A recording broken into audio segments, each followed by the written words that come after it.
Hello everyone, good morning. स्वागत है सभी का ऑनलाइन स्टडियो में। तो कल मैंने होमवर्क आपको टेलीग्राम में दिया था। उम्मीद करते हैं कि आप सभी लोगों ने अपना होमवर्क कंप्लीट किए होंगे। टॉपिक था स्वतंत्रता संग्राम, स्वतंत्रता आंदोलन के अंतर्गत 1857 का विद्रोह, और साथ में हम लोग पॉलिटी से 2 टॉपिक दिया गया था, मूल कर्तव्य और नागरिकता। स्पीडी करंट अफेयर्स में 20 से लेकर के 30 सितंबर तक करंट अफेयर्स और साइंस का एक टॉपिक था। तो चलिए हम लोग शुरू करते हैं और एंड तक आप वीडियो के साथ बने रहिए और सभी क्वेश्चंस को ध्यान से अटेम्प्ट करिए। पहला प्रश्न ये है कि 1857 का विद्रोह कहां से प्रारंभ हुआ? मेरठ से। मेरठ से, बिल्कुल सही। अब बताइए कि मेरठ का विद्रोह कब से स्टार्ट हुआ था? ये 10 मई 10 मई 1857 को। 1857 के विद्रोह का तत्कालीन कारण क्या था? चर्बी युक्त कारतूस के लिए। चर्बी वाले कारतूस का प्रयोग प्रारंभ करना। मंगल पांडे जिसने अकेले 1857 के विद्रोह का सूत्रपात किया था, इनका संबंध किस इन्फेंट्री से था? 34वीं। ठीक है, 34वीं नेटिव इन्फेंट्री से। बेगम हजरत महल ने 1857 के विद्रोह का नेतृत्व किस शहर से किया था? लखनऊ। लखनऊ, बिल्कुल सही है। 1857 के विद्रोह के समय भारत का गवर्नर जनरल कौन था? Lord Canning. लॉर्ड कैनिंग, ठीक है। 1857 के विद्रोह में कानपुर में सैनिकों का नेतृत्व किसने किया था? सैनिकों का नेतृत्व पूछे तो तात्या टोपे, और 1857 में अगर सिर्फ यहाँ पे कानपुर से नेतृत्व करता पूछे तो नाना साहब। इसके बाद बताइए कि 1857 के समय ब्रिटेन का प्रधानमंत्री कौन थे? लॉर्ड पामस्टन, बिल्कुल सही। और बताइए कि बरेली से सब विद्रोह का नेता कौन थे? बरेली से। बरेली से विद्रोह के नेता कौन थे? बरेली से खान बहादुर। ठीक है, खान बहादुर खान। बरेली से खान बहादुर खान। मेरठ से कोई भी ले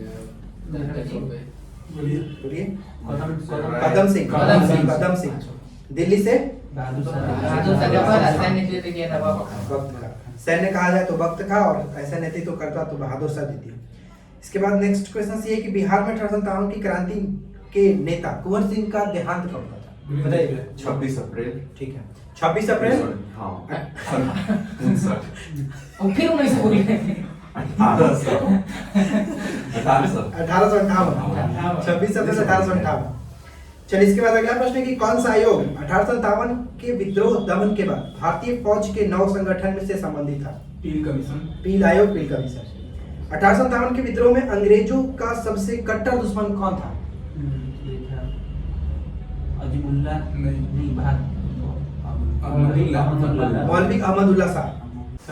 निम्नलिखित में से किसने 1857 के विद्रोह को एक षड्यंत्र की संज्ञा दी थी? बोलिए। आउटरम और टेलर। ठीक है, जेम्स आउटरम और डब्ल्यू टेलर। अगला है कि इलाहाबाद को आपातकालीन मुख्यालय किसने बनाया था? Lord Canning. Lord Canning. Gadkari विद्रोह का केंद्र क्या था? महाराष्ट्र। कोल्हापुर, ठीक है। गडकरी विद्रोह 1844 का केंद्र था कोल्हापुर। 1857 के बरेली विद्रोह के नेता कौन थे? बरेली के बेगम हजरत महल। खान बहादुर। ठीक है, खान बहादुर खान। इसके बाद प्रथम स्वतंत्रता संग्राम का मुख्य तत्कालीन कारण क्या था? ऑप्शन सुन लीजिए। लॉर्ड डलहौजी की हड़प नीति, अंग्रेजों का धर्म के हस्तक्षेप का संदेह, सैनिक असंतोष, भारत का आर्थिक, अंग्रेजों का धर्म में हस्तक्षेप का संदेह। इसके बाद नेक्स्ट क्वेश्चन कि किस इतिहासकार ने लिखा तथाकथित प्रथम राष्ट्रीय स्वतंत्रता संग्राम न तो प्रथम, न ही राष्ट्रीय और न ही स्वतंत्रता संग्राम था? आरसी मजूमदार। मेरठ का विद्रोह प्रारंभ हुआ 10 मई 1857 को। इसके बाद अगला है कि फैजाबाद से नेतृत्वकर्ता कौन थे? ठीक है, मौलवी अहमदुल्ला। जगदीशपुर से उमर सिंह। इसके बाद आगे बढ़ते हैं। नेक्स्ट बताइए, मेरठ के विद्रोही सैनिकों ने किस तारीख को दिल्ली पहुंचकर दिल्ली पर अधिकार कर लिया और मुगल सम्राट बहादुर शाह द्वितीय को भारत का सम्राट घोषित कर दिया था? 12 मई को। 10 मई को यहाँ पे, 2 दिन के बाद वहां जाने में समय लगा। 1857 के विद्रोह के दौरान दिल्ली के विद्रोह का सैन्य नेतृत्व करता किसने? वक्त खां। फतेहपुर से कौन थे नेतृत्वकर्ता? अजीब फतेह करके आइएगा। अजीब फतेह करके जा रहे हैं तभी फतेह करके आइएगा। चलिए, इसके बाद अगला देखिए। बिहार के जगदीशपुर में विद्रोह का दमन का श्रेय किस ब्रिटिश अधिकारी को है? टेलर। नहीं। हाँ टेलर का था। टेलर और विंसेंट आयर। टेलर और विंसेंट आयर। विद्रोह के दमन के दौरान ब्रिटिश सैन्य अधिकारी हैवलॉक की मौत कहाँ हुई थी? लखनऊ। 1857 के तुरंत विद्रोह के तुरंत बाद किसने इसे राष्ट्रीय विद्रोह की संज्ञा दी थी? राष्ट्रीय विद्रोह की संज्ञा दी थी बेंजामिन डिज़रायली। राष्ट्रीय विद्रोह की संज्ञा बेंजामिन डिज़रायली। चलिए इसके बाद अगला बताइए, किसने कहा कि ब्रिटिश शासन को उखाड़ फेंकने के लिए भारतीय जनता की क्रांति है? ये था कार्ल मार्क्स। ठीक है, कार्ल मार्क्स। इसके बाद में अगला देखिए, the first war of independence पुस्तक के लेखक? ब्रिटिश सवार का। ठीक है, 1857 पुस्तक के लेखक? S N Sen. The causes of the Indian revolt? Karl Marx. Syed Ahmad Khan. 1857 के विद्रोह की सबसे कमजोर कड़ी के रूप में देखा जाता है किसको? बहादुर शाह। 1857 की विद्रोह की असफलता के बाद मुगल बादशाह बहादुर शाह द्वितीय को कहां और किसने गिरफ्तार किया? Lieutenant Hudson. ठीक है, हुमायूं के मकबरा के पास, और इसको निर्वासित करके रंगून भेजा। इसके बाद अगला बताइए कि 1857 के विद्रोह के दौरान अंग्रेजों के साथ मिलकर षड्यंत्र रचने का आरोप किस पर लगाया जाता है? जिन्नत महल। इसकी बात बहादुर शाह जफर की वाइफ। ठीक है, सही है। गडगरी विद्रोह कब हुआ था? 1844। और केंद्र कहाँ था? कोल्हापुर। भारतीय स्वतंत्रता आंदोलन का सरकारी इतिहासकार किसे माना जाता है? एसन सेन को। 1857 के विद्रोह को स्वतंत्रता की पहली लड़ाई किसने कहा था? ब्रिटिश सवारकर ने। इलाहाबाद में 1857 संग्राम का नेता कौन थे? लियाकत अली।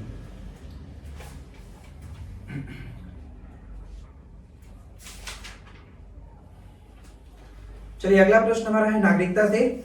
बताइए कि नागरिकता संबंधी प्रावधान किस अनुच्छेद में है? नागरिकता से कि भारतीय संविधान के किन अनुच्छेदों में नागरिकता संबंधी प्रावधान दिए गए? अनुच्छेद 5 से 11। 5 से 11। ठीक है, 5 से 11। अगला है कि संसद को नागरिकता के संबंध में कानून बनाने का अधिकार किस अनुच्छेद में है? 11। अनुच्छेद 11 में।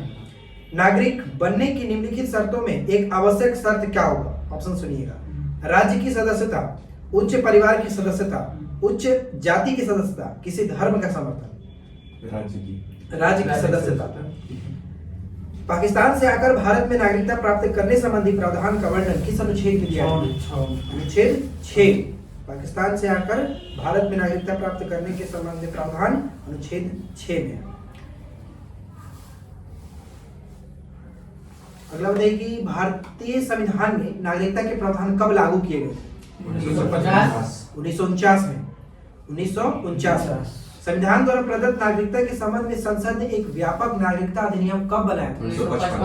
1955 में। आप बताइए यहाँ पे भारत में एकल नागरिकता की अवधारणा कहाँ से अपनाई गई है? एकल नागरिकता ब्रिटेन से। आप बताइए आगे, नागरिकता प्राप्त करने के लिए शर्तें निर्धारित करने का समक्ष निकाय कौन सा है? बदलाना है नागरिकता प्राप्त करने क्या है? ऑप्शन सुनिए, चुनाव आयोग, राष्ट्रपति, संसद एवं विधानसभा है। संसद सही होगा। नागरिकता प्राप्त करने के लिए शर्तें निर्धारित करने का समक्ष निकाय कौन है? तो संसद है। इसके बाद हमारा था मौलिक कर्तव्य या फिर मूल कर्तव्य। बताइए कि मूल कर्तव्य वर्तमान में कितने हैं? 11। मूल कर्तव्यों को शामिल करने का विचार किस देश से लिया गया है? यूएसएसआर या फिर पूर्व सोवियत संघ। समिति कौन सी थी? सरदार स्वर्ण सिंह समिति। अब बताइए वहाँ पे कौन से अनुच्छेद में जोड़ा गया है? 51 का। भाग कौन सा है? 4 के क के अंतर्गत। मूल कर्तव्यों को अंतस्थापित किया गया था किस अनुच्छेद के, सॉरी किस वर्ष में? बताइए।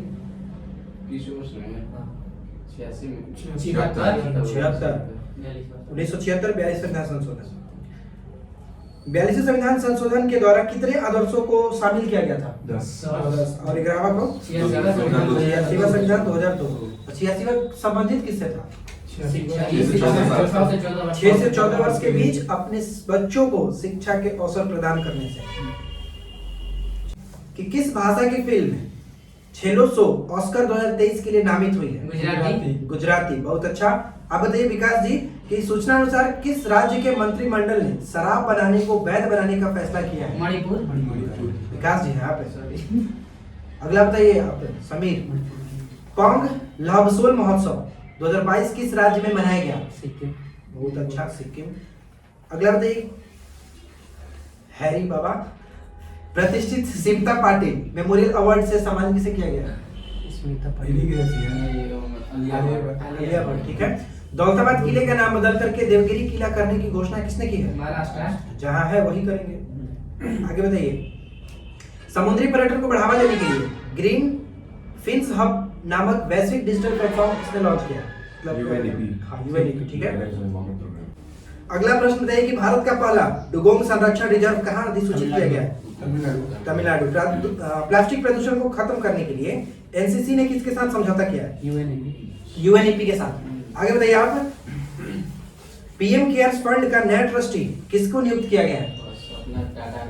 रतन टाटा को। तीन तो बना रतन टाटा केटी थॉमस करिया मुंडा ये रतन टाटा तीनों है। हो सकता है भाई इस वीडियो लिखना भुला गया होगा, अगला हम छपाएंगे तो लिखवा देंगे। चलिए आगे बताइए रक्तचाप नियंत्रित पहल के लिए किस देश ने संयुक्त राष्ट्र पुरस्कार जीता है? भारत। ठीक है। कौन सी राज्य सरकार नवजात बच्चों की मौत को रोकने के लिए पोर्टेबल उपकरण सांस का उपयोग करेगी? असम। ठीक है। हमारा अगला प्रश्न है कि 2023 को ब्रिक्स शिखर सम्मेलन की अध्यक्षता कौन सा देश करेगा? South Africa. 2022 में पूछा गया था हाल ही में, चीन में हुआ था जो। तो सी के बाद एस आता है इसका साउथ अफ्रीका में 23 में। 15। चलिए इसके बाद अगला है किस राज्य ने हमर बेटी हमर मान अभियान शुरू किया है? छत्तीसगढ़। अंत्योदय दिवस कब मनाया जाता है? 25 सितंबर। 25 सितंबर। इजराइल और किस देश ने एआई का उपयोग करते हुए लाल सागर में संयुक्त नौसैन्य अभ्यास किया है? अमेरिका। माया क्या है? माया हाल ही में तैयार किया गया है। भेड़िया है। चाइना का के द्वारा क्लोनिंग करके माया। चंडीगढ़ हवाई अड्डे का नाम किसके नाम पर रखा जाएगा? भगत सिंह। बथुकंपा उत्सव तेलंगाना। विश्व पर्यटन दिवस कब मनाते हैं? 27 सितंबर। आप बताइए हैरी बाबा कि राष्ट्रीय पर्यटन दिवस कब मनाते हैं? 25 जनवरी। चलिए किस राज्य के मुख्यमंत्री ने जनजातियों पर विश्व कोष जारी किया है? उड़ीसा। ठीक है। किस राज्य को आयुष्मान उत्कृष्ट पुरस्कार मिला है? उत्तर प्रदेश। ठीक है, उत्तर प्रदेश। साइंस में आप लोगों को एक थोड़ा सा मजा आएगा। चलिए अगला बताइए किस मंत्रालय ने जलदूत ऐप विकसित किया है? ग्रामीण विकास मंत्रालय ने। 52वां दादा साहब फाल्के पुरस्कार 2020 किसको मिला है? आशा पारेख। और 51वां किसको मिला था? रजनीकांत। आपका लास्ट तक जाइएगा। किस थीम के साथ विश्व रेबीज दिवस 2022 मनाया गया? Rabies one health zero death. Rabies दिवस 2022 कब मनाता है? 28 सितंबर को। अगला बताइए कि राष्ट्रीय पर्यटन पुरस्कार में 8 पुरस्कार हासिल किया कौन सा राज्य? मध्य प्रदेश। बहुत अच्छा। लता मंगेशकर चौक का उद्घाटन कहां पर किया गया है? अयोध्या में। बहुत अच्छा। रानीपुर टाइगर रिजर्व को स्वीकृति प्रदान की गई है कहां पर? उत्तर प्रदेश। बांधवगढ़ में 20 बौद्ध गुफाओं की खोज की गई है कहां पर है? सब रट गया है। अगला बताइए कि best adventure tourism destination award किसको मिला है? किस राज्य? उत्तराखंड। दुनिया का सबसे बड़ा पवन सौर ऊर्जा संयंत्र कहां शुरू किया गया है? राजस्थान। किसके द्वारा? अडानी ग्रीन्स। राजस्थान में अडानी ग्रीन्स के द्वारा। ग्लोबल इनोवेशन इंडेक्स 2022 में शीर्ष स्थान पर कौन रहा? स्विट्जरलैंड। भारत का स्थान 40। हैरी ब्रूसमैन नहीं बोल रहे हैं आप एक भी। हैरी बाबा किस राज्य के पुलमपारा पंचायत देश की पहली डिजिटल रूप से साक्षर पंचायत बन गई है? केरल। यूएनएसडीजी यानी United nation sustainable development growth action award में चेंज मेकर पुरस्कार किसको मिला है? बक्सी। सृष्टि को चेंज करके रख दी। सृष्टि बक्सी। सृष्टि बक्सी। सृष्टि बक्सी। तो यहाँ पे 30 सितंबर तक करंट कंप्लीट हुआ। अब है बारी साइंस की। तो साइंस का हम लोग 3-3 ग्रुप में रख देते हैं, देखते हैं कौन जीतता है ना। आर group group A group B, ठीक ना? तो इधर ग्रुप ए है और राइट साइड पे ग्रुप बी है। तो पहला क्वेश्चन ग्रुप ए से बताइए कि सेबेसियस ग्रंथियां पाई जाती हैं। बता रहे हैं डर्मिस में, त्वचा के डर्मिस, स्तनधारियों के त्वचा के डर्मिस में। स्तनियों के त्वचा के डर्मिस में। तो पहला 1 पॉइंट इनको मिलता है। अब आप बताइएगा ग्रुप बी। ग्रुप बी में जिसको बताना हो अपना सलाह करके बताएंगे। लैक्राइमल ग्रंथियां स्रावित होती हैं। आंसू। आंसू। लैक्राइमल ग्रंथियां स्रावित करती है आंसू। आंसू। अच्छा नहीं, ये थोड़ा सा टफ करते हैं, हम पूछेंगे जिससे पूछना होगा। ठीक है, क्योंकि ऐसा रहेगा कि एक एक ग्रुप है कि तू ही याद करके आइएगा ना, ऐसा रहेगा तुम आप याद करके आइएगा। चलिए हम लोग नीतीश जी को जिम्मा दे देंगे। नहीं हम पूछेंगे। चलिए बताइए कि किस प्रकार के उत्तक, ग्रुप ए से किस प्रकार के उत्तक शरीर की सुरक्षा कवच का कार्य करते हैं? समीर आप बताइए। एपिथेलियम उत्तक। एपिथेलियमय उत्तक, बहुत अच्छा। चलिए आप बताइएगा ग्रुप बी में से बताएंगे वहां पे। हैरी ब्रूसमैन। निम्नलिखित में से कौन सा एक शरीर को गर्म रखने हेतु उत्तरदायी है? ऑप्शन दीजिए, इसलिए बताइएगा तो आधा पॉइंट मिलेगा आपको। काय के लिए ये तो चीटिंग हो जाएगा ना। बताइए, वो याद है। हाँ वही वही आंसर दे दीजिए। बोलिए। नहीं बोलेंगे तो हम लोग बोलेंगे। हाँ, तब फिर आपका नहीं पॉइंट है नहीं यार। चीटिंग हो जाएगा। आप शर्मा दे दीजिए। नहीं। चलिए ऑप्शन बोले लीजिए। भैया। संवेद ग्रंथियां, संयोजी उत्तक, वसामय उत्तक, इनमें से कोई नहीं। चलिए लास्ट टाइम। चलिए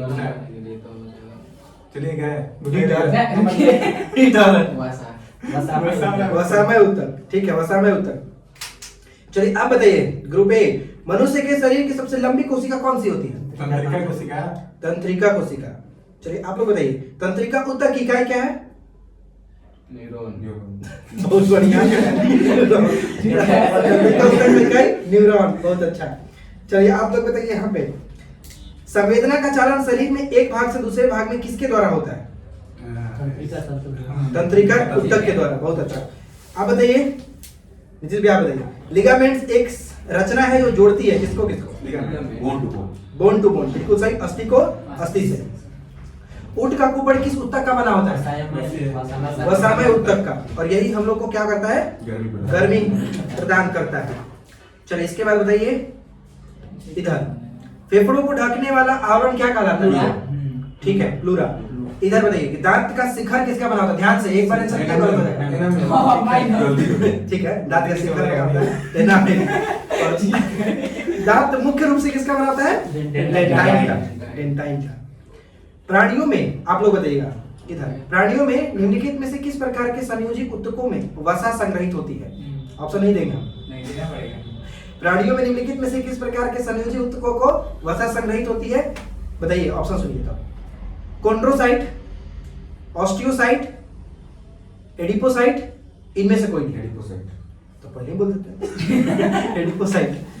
चलिए अगला बताइए आप यहाँ किस उत्तक के खुर एवं सिंह बने होते हैं? किरेटिन। जन्म के बाद मानव के किस उत्तक में कोई विभाजन नहीं होता है? तंत्रिका उत्तक। रक्त किस प्रकार का उत्तक है? बोनस क्वेश्चन बताइएगा। रक्त का पीएच मान 7.4। बताइए। ठीक है, दोनों तरफ से 7.4। ठीक है, चलिए अगला प्रश्न बताइए। अनुवांशिकी यूनिट अर्थात जीन होते हैं किसमें? गुणसूत्रों में। चलिए अगला प्रश्न बताइए। सर्वप्रथम प्रयोगशाला में जीन का संश्लेषण करने वाले वैज्ञानिक कौन थे? खुराना।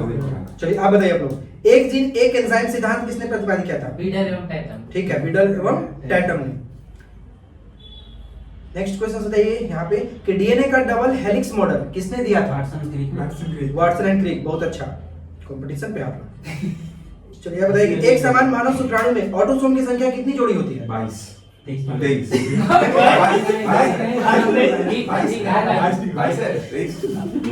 22 जोड़ी, ठीक है ठीक है। ऑटोसोम की संख्या 22 जोड़ी और एक अलग होता है। उन्हें एक आवाज हाँ, वो एक सौ जीन शब्द किसने बनाया था? जॉनसन जोहानसन, ठीक है। मिला था ना? हाँ ठीक है, आप लोग बताइए। गुणसूत्र में क्या होता है? गुणसूत्र में होते हैं डीएनए और प्रोटीन। प्रोटीन, ठीक है। डीएनए और प्रोटीन, बिल्कुल सही। जेनेटिक्स निम्नलिखित में से किसका अध्ययन है? अनुवांशिक ठीक है, अनुवांशिकता और विचरण का विचरण भी बोलिए। भी बोलिए। चलिए अगला बताइए। जीन के भीतर अनुक्रम आधार परिवर्तन क्या कहलाता है? ऑप्शन दो। प्रजनन, प्रतिरूपण, उत्परिवर्तन, संयोजन। उत्परिवर्तन सही है। तो फ्रेंड्स यहाँ पे हम लोग का सारा टॉपिक कंप्लीट हुआ और जो टॉपिक दिया गया था हमने यहाँ पे पूछ लिया। कल का टॉपिक आपको टेलीग्राम पर मिल जाएगा, तो टेलीग्राम ज्वाइन करके रखिए। मिलते हैं नेक्स्ट क्लास में। Thanks for watching.